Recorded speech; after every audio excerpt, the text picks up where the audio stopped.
is what happens. You spend most of your week away from the tent and stupid orcs start to think they own the place. Honestly, isn't a warg pelt nailed to a tree warning enough?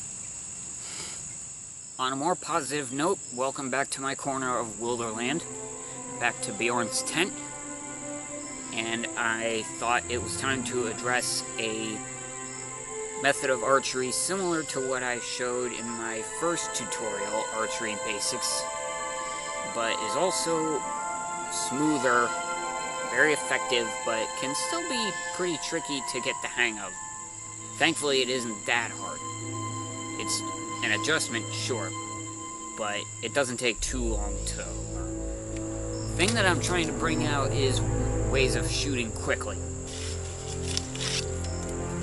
What I've favored recently is being able to hold extra arrows in my bow hand between a few fingers, being able to draw an arrow, thread it through the bow, pull it back,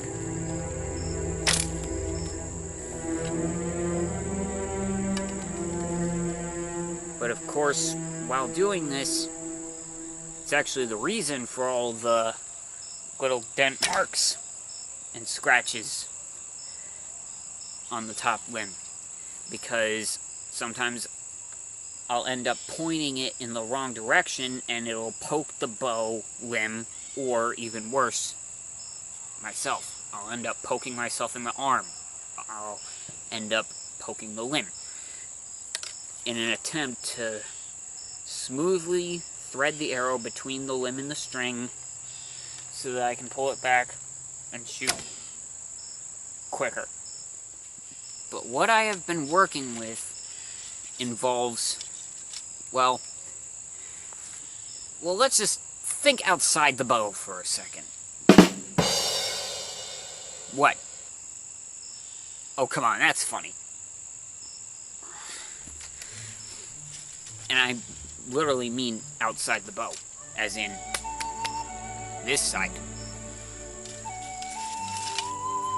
This method that I noticed several of the Rangers of Gondor even using is pulling an arrow back while it rests on this side, which I found very unusual at first, having no idea how they're able to hold the arrow in place, because if you were to draw using 3 fingers, it would fall off. The arrow just falls right off. You would need to do something extra to hold it in place. Maybe these rangers are extending their thumb all the way to the knock and pushing it to the right. But then again, feeling it like this, well, it's not bad, I suppose, but still doesn't feel that practical. The way this works is that the forefinger holds the arrow up against the side of the bow, and when you pull back, you have your middle finger at the corner of your mouth, and you release it cleanly. Now, of course, a lot of people are so used to the index finger being the anchor point. It changes the elevation and it changes the angle a bit. However, it doesn't need to change the shooting as much once you water down the details. Most of what it comes down to, what makes it just a little bit trickier, is the release. It's closer, still close to the traditional method. The only major difference, like I said, is the angle and the change in elevation from this to this. When I started trying this out, I drew it all the way back here.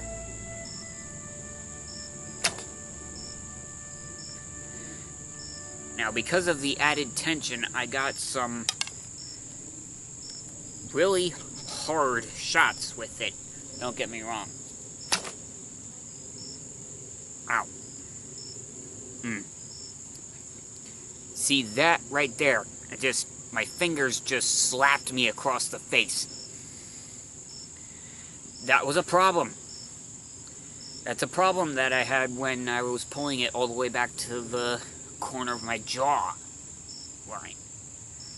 And that's also what can happen if you curl your fingers in too far. Because then, on the release, you're just slapping yourself. Like, why are you hitting yourself? Why are you hitting yourself?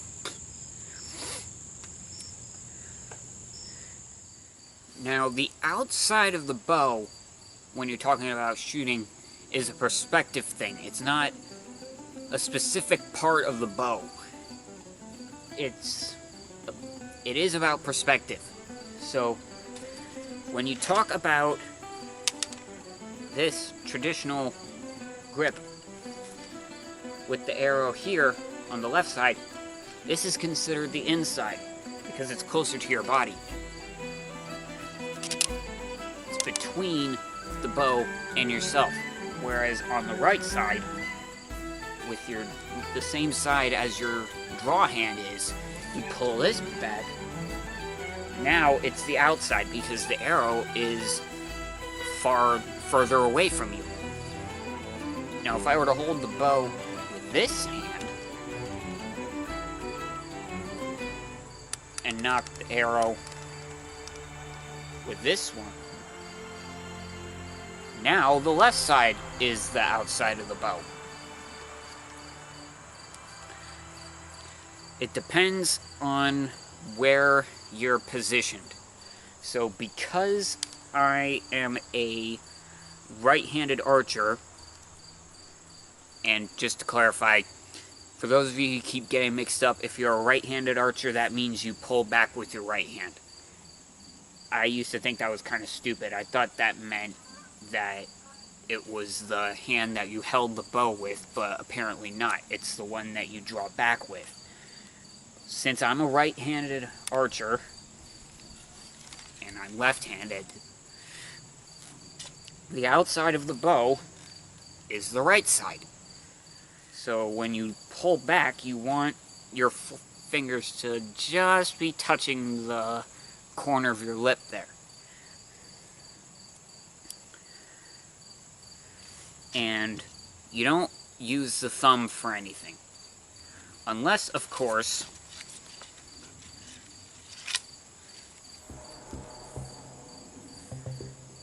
you're holding 2 more arrows in the draw hand. And that's what you're trying to work up to. If you're trying to work up to being able to shoot 3 arrows in a few seconds by holding them all in your draw hand, like so, more or less, then it would have to be on the outside of the bow.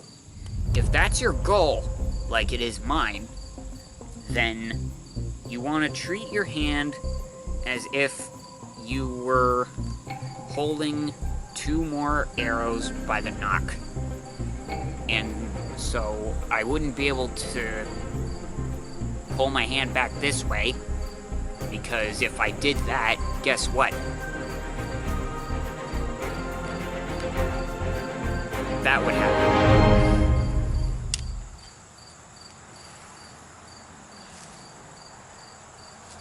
You just want it to be nice and clean.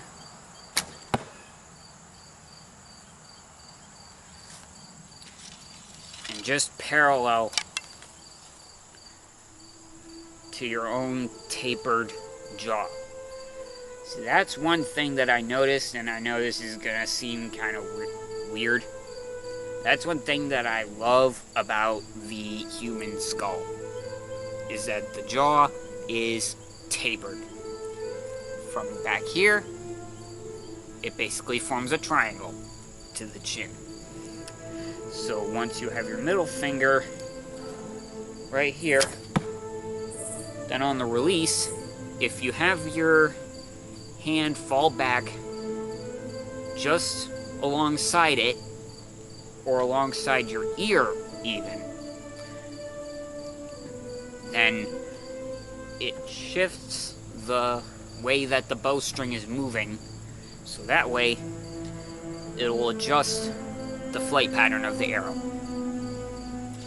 Because what makes the shooting on the inside of the bow so much easier is because when you let go of this string, even if it's just for a fraction of a second, the string's going to move to the left. And that's why when the arrow comes off of the bow, it kind of wraps around, so to say, as it's pushed together, and then starts moving back and forth, and then spins around until it finally hits the target. So if you're using a similar grip on the other side, that changes things. And that's why you need this, and why you need to really recognize the importance of how you're releasing the arrow itself.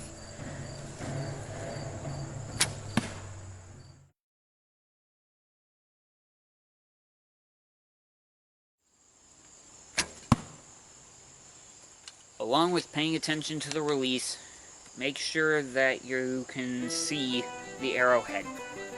So even when your finger is here and you can't move your arm much further, you use your shoulder blades and your bow arm to do the rest until you can actually see the arrowhead.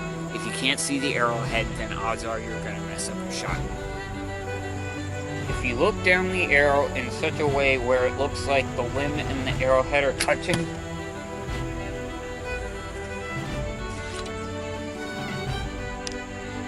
this kind of perspective, like from your point of view, from where you're standing, if it looks something like this, or just in front of it, as long as you can see both, if you can see them both together, make a little circle in your mind's eye,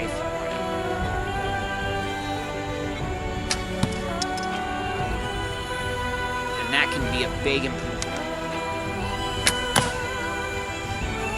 And for those of you who follow Beorn's Tent on Facebook, this arrow got me a dead center shot last night.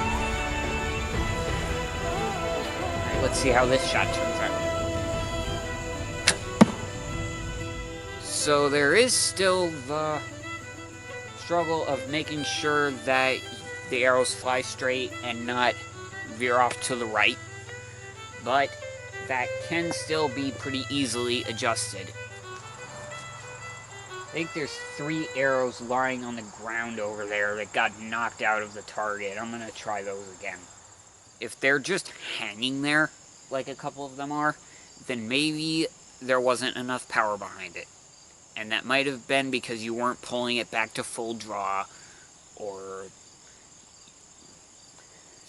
the bow wasn't heavy enough. Little details like that. This particular bow is 25 to 30 pounds. And at this distance, it packs a punch. Usually when I have arrows hanging from the target, it would be because of other arrows hitting them.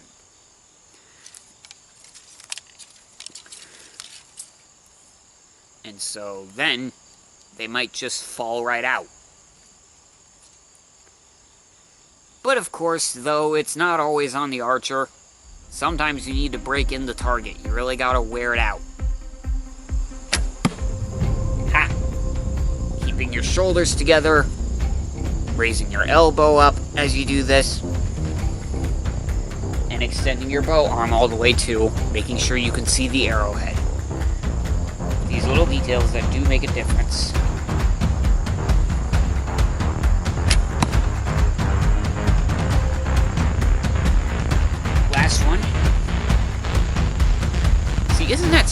smoother. It saves you an extra few seconds, at least. This saves you an extra few seconds as well. But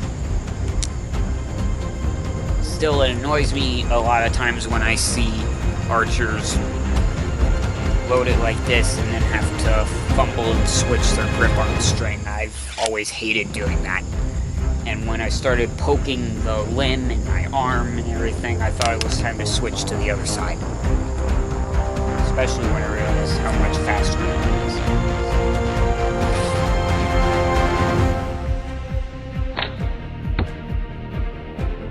is. Do love a challenge. After all, if you're watching this video and if you're also an archer, I'm sure you do too.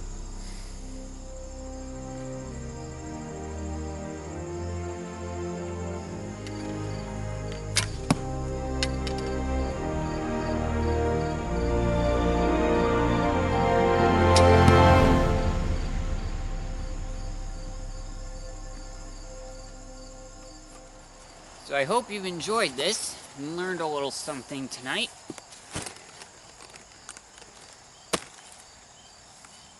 Don't worry, you'll see me again.